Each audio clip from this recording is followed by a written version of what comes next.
नमस्कार दोस्तों, मैं हूं मनु फिटनेस ट्रेनर और स्वागत है आप सब लोगों का एल्बो पेन सीरीज पार्ट 3 के अंदर।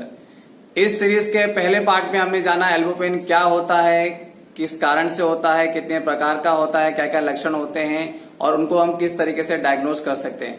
सेकंड पार्ट में हमने देखा हो कौन कौन सी होम रेमेडीज हैं, रसोई घर के मसाले हैं या ऑयल मसाजेस है जिनका अगर हम प्रयोग करें तो हमारे एल्बो पेन में हमें काफी आराम मिलता है। अगर आपने ये दोनों वीडियोस नहीं देखे हो तो प्लीज जरूर देखिएगा। और आज के वीडियो में हम देखेंगे वो कौन कौन सी एक्सरसाइज है जिनको अगर हम रेगुलर बेस पे करते हैं तो हमारा एल्बो का पेन हमेशा के लिए ठीक हो जाता है। बट एक्सरसाइज शुरू करने से पहले हम अपने आर्म के हाथ की एनाटोमी को समझ लेते हैं। दोस्तों, ये जो हमारी बोन होती है इसे हम क्लेविकल बोन कहते हैं। इसे हम बॉल एंड सॉकेट के नाम से जानते हैं। इस हिस्से को जिसे हम शोल्डर ज्वाइंट कहते हैं। यहाँ से नीचे जो हड्डी आती है इसे हम ह्यूमेरस कहते हैं। यहाँ पे इस हिस्से पे आके मिलती है जिसे कि हम एल्बो ज्वाइंट कहते हैं। यहाँ पे दो हड्डियां होती हैं फोरआर्म में, ऊपर रेडियस होती है और नीचे अल्ना होती है। इस हिस्से पे यहाँ जो बोन होती है इसे हम कार्पल के नाम से जानते हैं, जिसे हम रिस्ट भी कहते हैं। इसे मेटाकार्पल कहते हैं और इसे फ्लैंक्स कहते हैं। तो इनके मूवमेंट लगातार ऊपर होने की वजह से या नीचे होने की वजह से लंबे समय तक हमें एल्बो में पेन होता है। ऊपरी हिस्से में अगर पेन होता है तो उसे हम टेनिस एल्बो पेन और लेटर एपिकोंडिल के नाम से जानते हैं। जब यहाँ पे पेन होता है तो जितने भी टेनिस प्लेयर हैं उन्हें अपना बैकहैंड स्ट्रोक लेने में तकलीफ होती है। हाउसवाइफ को घर के काम करने में प्रॉब्लम होती है। जितने क्रिकेटर्स हैं उनको क्रिकेट खेलने में तकलीफ होती है। और जितने भी बास्केटबॉल प्लेयर हैं उन्हें भी सर्विस करने में बहुत तकलीफ होती है, क्योंकि आप देखेंगे जब इस तरह का मूवमेंट आता है तो पेन यहाँ पे होता है। ठीक है, और इस हिस्से में अगर तकलीफ होती है, दर्द होता है तो इसे हम गोल्फर एपिकोंडिल के नाम से जानते हैं। और यहाँ पे पेन होने पर जितने भी गोल्फ खेलने वाले हैं प्लेयर हैं उन्हें गोल्फ खेलने में तकलीफ होती है। जितने भी क्रिकेटर हैं उन्हें बॉलिंग करने में और थ्रो करने में यहाँ पे पेन होता है, तो इसे गोल्फ एल्बो पेन के नाम से जाना जाता है। दोस्तों, जब भी हमें एल्बो में पेन होता है तो हमें कुछ दिनों का ब्रेक लेना चाहिए या रेस्ट करना चाहिए, क्योंकि जब तक हम ब्रेक या रेस्ट नहीं लेंगे जिस एक्शन की या जिस काम की वजह से हमें दर्द हो रहा है उनसे, तो हमारा एल्बो का पेन और वर्स्ट होता जाएगा। ऑपरेशन की नौबत भी आ सकती है और स्टेरॉइड्स के इंजेक्शन भी लेने पड़ सकते हैं। तो ध्यान रखिए, जब भी आपको एल्बो में पेन हो तो कुछ दिनों का ब्रेक लीजिए और रेस्ट कीजिए। अब आइए देखते हो कौन कौन सी एक्सरसाइज है जिनको अगर हम रेगुलर बेस पे करें तो हमारा एल्बो का पेन हमेशा के लिए ठीक हो जाता है। दोस्तों, टेनिस एल्बो पेन और गोल्फर एल्बो पेन में हमें ग्रिपिंग करने में बहुत तकलीफ होती है, क्योंकि जितने भी एक्सटर्नल टेंडन होते हैं और गोल्फर टेंडन होते हैं उसमें स्कार टिश्यूज डेवलप होने लगते हैं, इन्फ्लामेशन आने लगता है, तो जिसकी वजह से हमें ग्रिपिंग करने में बहुत तकलीफ होती है। अभी हम देखते हैं टेनिस एल्बो पेन के लिए कौन कौन सी एक्सरसाइज होती है। उसके लिए सबसे पहले हमें अपने हाथ को प्रोनेट पोजीशन में रखना होता है, इसे हम प्रोनेट पोजीशन कहते हैं। और ये हमारी सुपोनेट पोजीशन होती है। हाथ को इस तरह से प्रोनेट पोजीशन में रखेंगे और पाम को फ्लेक्स करते हुए, फिंगर्स को फ्लेक्स करते हुए अंदर की तरफ लेके आएंगे, स्ट्रेच देंगे मसल्स को। जितनी भी एक्सटर्नल मसल्स हैं वो स्ट्रेच होती हैं एल्बो की तरफ, इससे एक्सटर्नल मसल्स की स्ट्रेनिंग बढ़ने लगती है। इस तरह से आपको होल्ड करना है और फिर धीरे धीरे वापस ऊपर लेके आना है, फिर से नीचे लेके जाना है फिंगर्स को और स्ट्रेच करना है, होल्ड करना है 10 सेकेंड्स के लिए। तो इस एक्सरसाइज को आपको 10 टाइम्स करना है। अगली जो एक्सरसाइज है उसमें हमें फिंगर्स को क्लोज करना है, ओपन करना है। इस मोमेंट में आप देखेंगे जितनी भी एक्सटर्नल मसल्स होती हैं वो मूवमेंट करने लगती हैं, इसके वजह से मसल्स की स्ट्रेनिंग बढ़ने लगती है।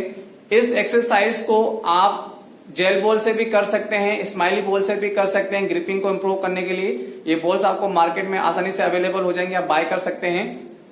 इस एक्सरसाइज को करने से जितने भी स्कार टिश्यू डेवलप हो चुके हैं, इन्फ्लामेशन आता है वो धीरे धीरे रिलीज होने लगता है। आइए अब देखते हैं और कौन कौन सी एक्सरसाइज है टेनिस एल्बो के लिए और गोल्फ एल्बो पेन के लिए। एल्बो पेन के लिए जो हमारी अगली एक्सरसाइज है उसके लिए हमें जरूरत है बहुत ही लाइट वेट की। हम घर पे किसी पानी की बोतल का इस्तेमाल कर सकते हैं, अगर कोई हथौड़ी तो उसका इस्तेमाल भी कर सकते हैं, या फिर हमें जरूरत है 1 या 2 kg के डंबल की।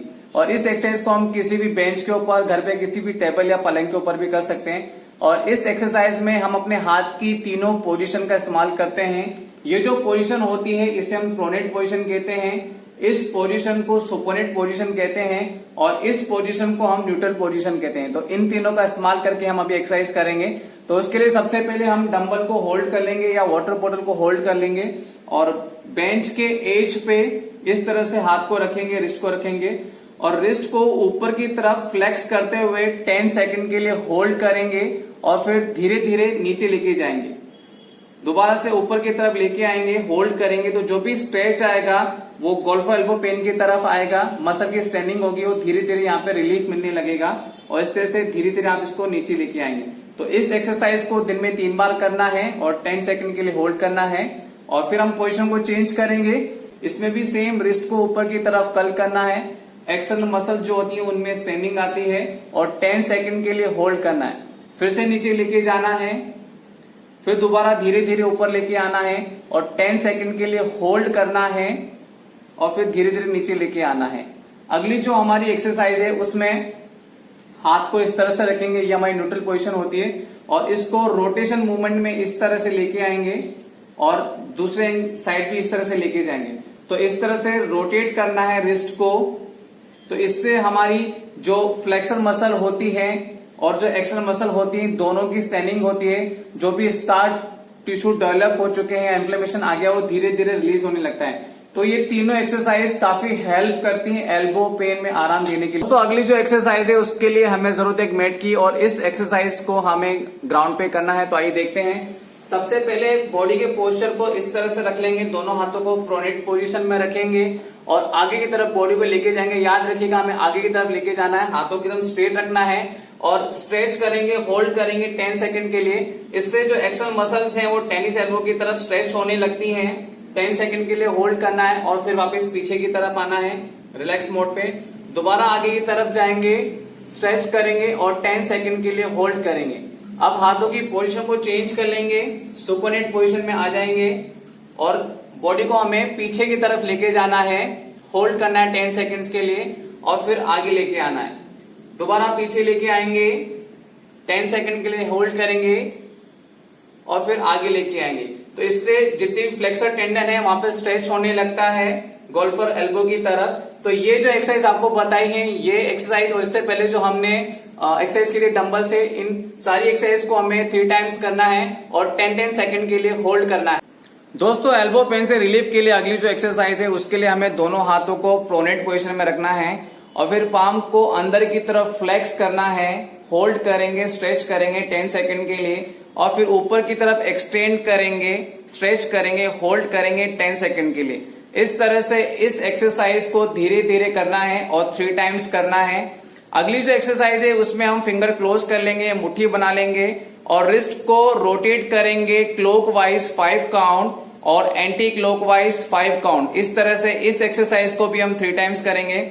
इन दोनों एक्सरसाइज को करने से एक्सटर्नल टेंडन और फ्लेक्सर टेंडन में जो भी इन्फ्लेमेशन आ गया है या स्कार टिश्यू डेवलप हो गए वो ठीक होने लगते हैं, सूजन जाने लगती है। इन दोनों एक्सरसाइज को आप बेसिक वार्म अप में भी ऐड कर सकते हैं वर्कआउट से पहले, या फिर आपको जिस एल्बो में पेन हो रहा है उसके लिए भी कर सकते हैं। तो आज के वीडियो में हमने देखी वो कौन कौन सी एक्सरसाइज हैं जिनको अगर आप रेगुलर बेस पे करते हैं तो आपका एल्बो का पेन हमेशा के लिए ठीक हो जाता है। एल्बो पेन की ये सीरीज आपको कैसी लगी कमेंट करके जरूर बताइएगा। मेरे इस वीडियो को लाइक जरूर कीजिएगा, उससे मुझे काफी मोटिवेशन मिलता है आप लोगों के लिए और अच्छे अच्छे वीडियोस बनाने के लिए। और अगर आप लोगों ने मेरे चैनल को अब तक सब्सक्राइब नहीं किया है तो प्लीज सब्सक्राइब जरूर कीजिएगा, बेल आइकन को जरूर दबाइएगा, उससे आपको आने वाले वीडियोस, वर्कआउट वीडियोस और हेल्थ वीडियोस के नोटिफिकेशन मिलते रहेंगे। और जो मैंने आपको रेमेडीज बताई उनका ध्यान रखिएगा। एक बात का आप हमेशा ध्यान रखिएगा दोस्तों, जब भी आपको एल्बो में पेन होता है तो आपको ब्रेक लेना है, रेस्ट करना है। जो जो रेमेडीज मैंने बताई उनको जरूर कीजिएगा, उससे आपके एल्बो का जो दर्द है जल्दी ठीक हो जाएगा और आपको काफी आराम मिलेगा।